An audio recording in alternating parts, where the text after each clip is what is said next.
Travis Wayne Goodsell. It's the daily church news time. Oh, right, I meant to check that. We're coming up on 33,666 billion in debt. USDebtClock.org. Oh, nope, not yet. So it looks like it'll be a couple more hours, maybe a few more hours, and we'll reach that point. It's at 33,664,642,67. That's the rate of speed that is going. So, Mormons are never more anti-Semitic than testifying that Jesus is the Christ. Because Jesus is the Christ of Christianity. He is not the Christ of the Jews. He's not the Christ of Islam either, as Islam is now in the forefront. There was an anti-Semitic pro-Palestinian protest at Utah's Capitol on Saturday, to which on Sunday, after the Jewish Sabbath, another rabbi of Utah came out and warned of the dangers of supporting terrorists.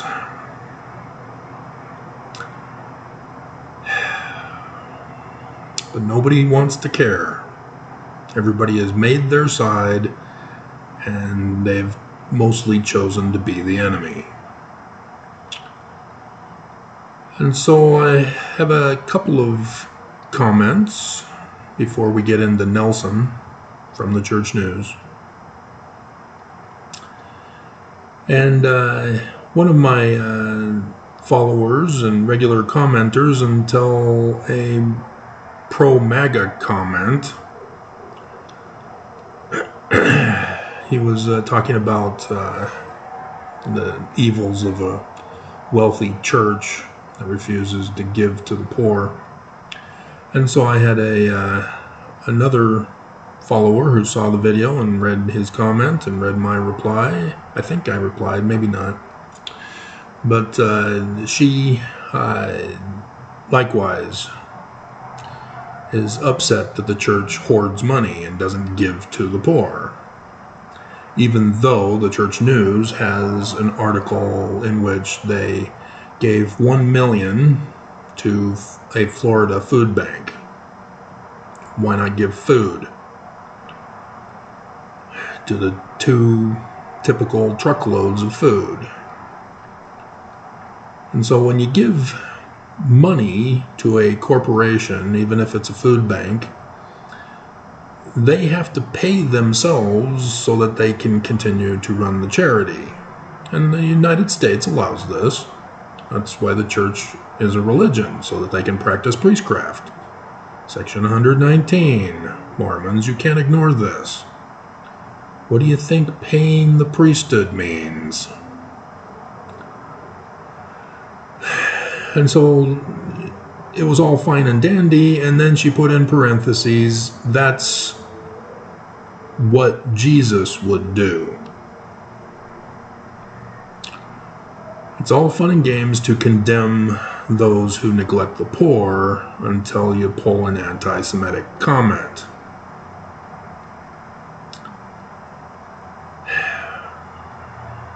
And so, yeah, she points out many of Mormons are suffering in poverty when the church demands that they still pay 10% of any source of income they receive when they're living in poverty, and the church leaders are practicing priestcraft and living in nice, expensive homes with nice, expensive lifestyles and nice, expensive suits, which is what the crime organization used to wear back in the early 1900s. In case you didn't know, that's why the church does that.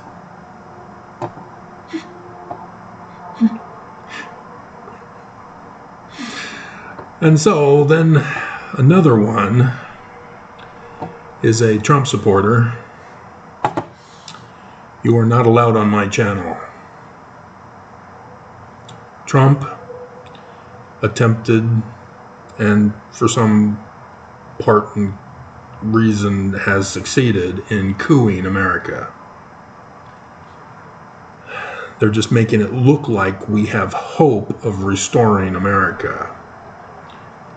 And then they go and do another denial of your rights by overthrowing the 14th Amendment, Section 1, Roe v. Wade. And so I see the news talking about the Ohio election in which they have women's body rights, abortion, on the ballot. And you have women saying, oh, this is a very important thing, we gotta do this, and you failed to prevent evangelicals, and led by the Church of Jesus Christ of Latter-day Saints, to keep the judges out of the Supreme Court, who we all knew when they were being interviewed by the Senate were going to overthrow it. That's why they were put in. And then they were put in, and then they let it be the new normal, and then boom. And then they let it be the new normal, and then boom. Then they let it be the new normal, and then boom. You're not catching on to this pattern? This is a coup. Our government is having a national security threat problem right now. And so Trump is a big part of that. And you have people who call truth, who call lies, truth. This is part of terrorist tactics, just like Hamas.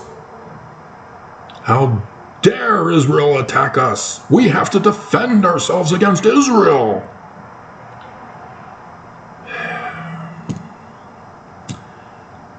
And so, he's telling the truth. He just doesn't understand that Trump is the lie.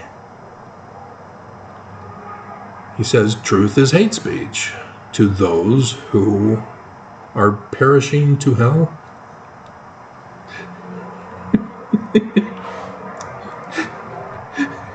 Truth is hate speech to the liar. Just say liar. Don't go Christian on me, anti-Semite. And so, yeah, he says we are currently under the spirit of Antichrist. Yeah, evangelicals are winning in overthrowing America. Islam is waiting and lying in wait. And now they got the protest going, and then boom, there it is. And then bye-bye evangelicals. Islam rules. Let Allah prevail.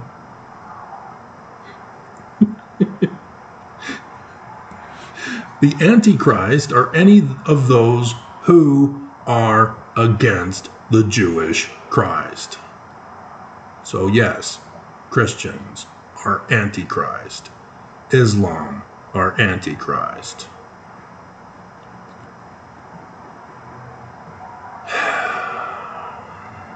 But when you're lying,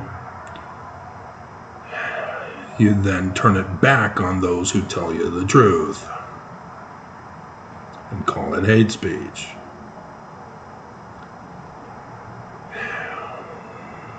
It's just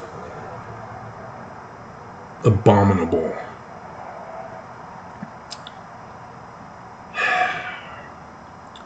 And then he goes on to talk about the evil and abomination of Christianity.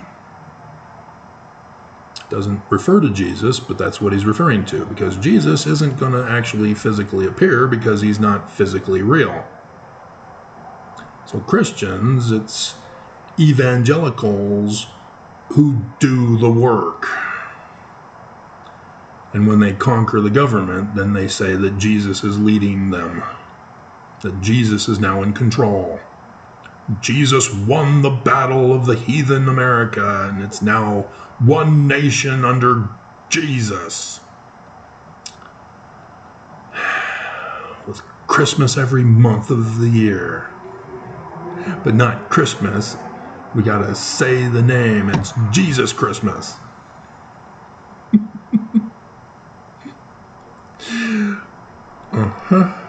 But yeah, this is the same pattern for the church. But Jesus is going to appear in this one. Because he's non-Trinitarian. And it doesn't matter. It doesn't matter the nature and character of your Jesus. Whether he's Trinitarian, non-Trinitarian, or many of the others, upwards of 100 or so. Different natures and characters of Jesus, or the Christ, presented at the Nicene Council in 325 CE, it's still anti-Semitic.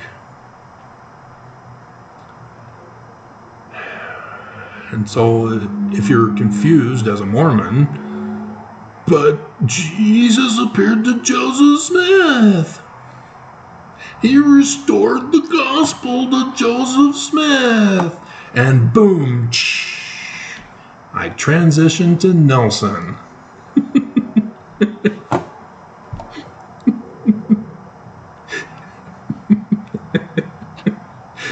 Sunday, I warned you they were holding the little kids bearing testimony that their brother is mean conference.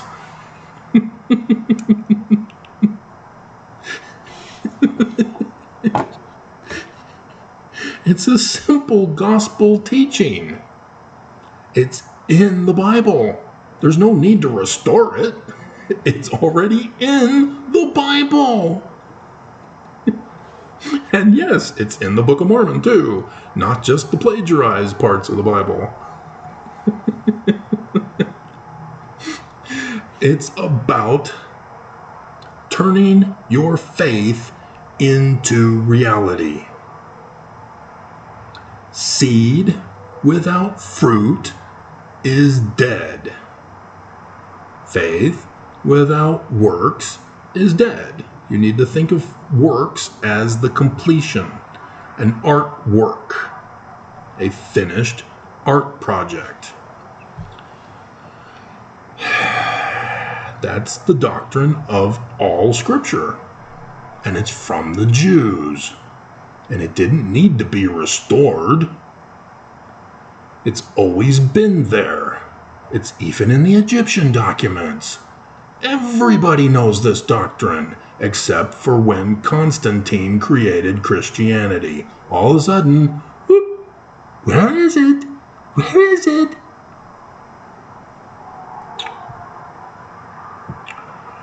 I miss having babies. They were so cute. They were stolen from me.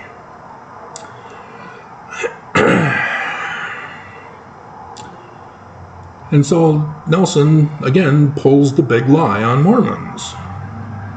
To children. Children aren't capable of having a testimony of the reality of having faith in the Word. They're young. They themselves haven't fully developed into an adult. And so children in and of themselves are not the testimony of mommy and daddy having that spiritual witness to conceive a child. I mean, yes, it sprouted from mommy's womb, but the child's not fully developed into fruit. yet. And so, yes, in that analogy with humans, it's not just the physical body that needs to fulfill its design as an adult. It's also the mind that also needs to develop. You need to put in a kid's mind scientific-based reality, the five senses of the scientific fields, to teach them how to learn and know when some nut job is trying to trick you, when they're an apostate antichrist.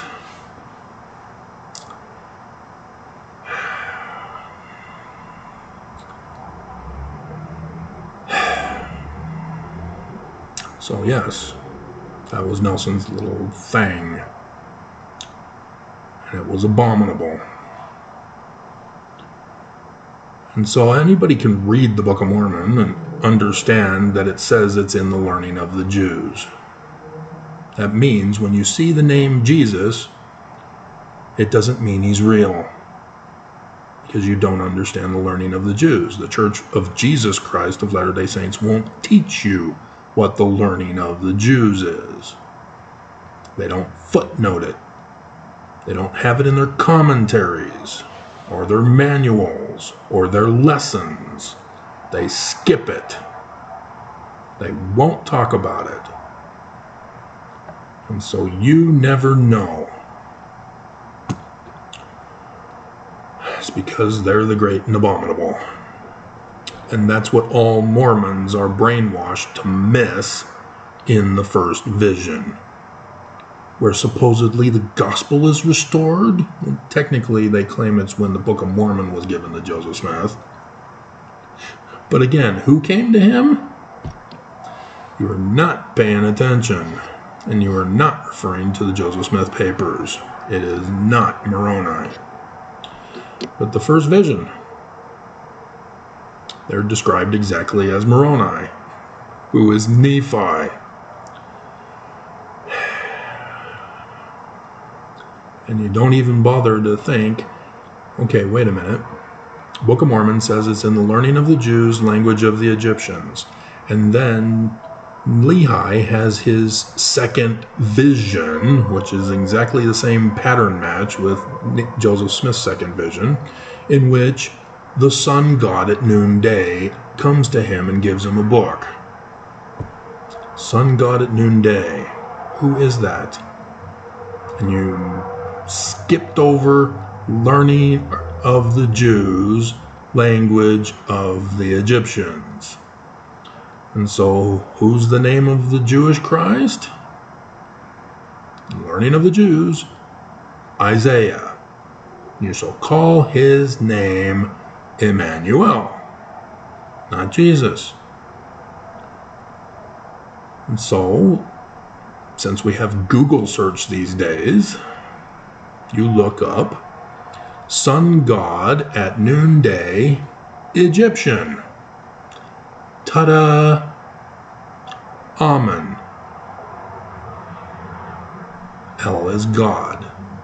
Amenel, Emmanuel. Ta-da! Not Jesus. These are real simple stuff. And as I've been going over with you, I still have to do the one, but Deuteronomy.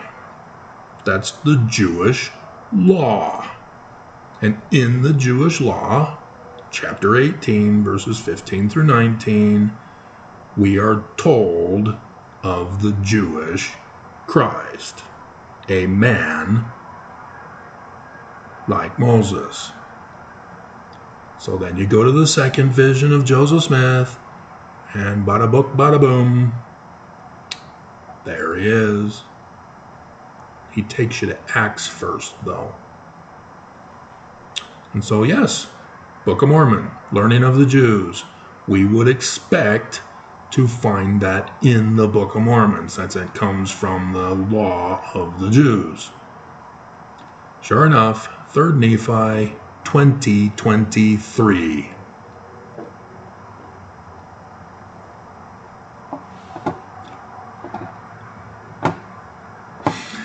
It wasn't intended to be that way, it just ended up being that way.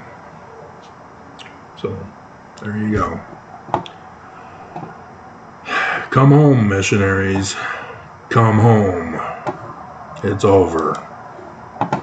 Quit lying to the world. The church is a fraud. Come home.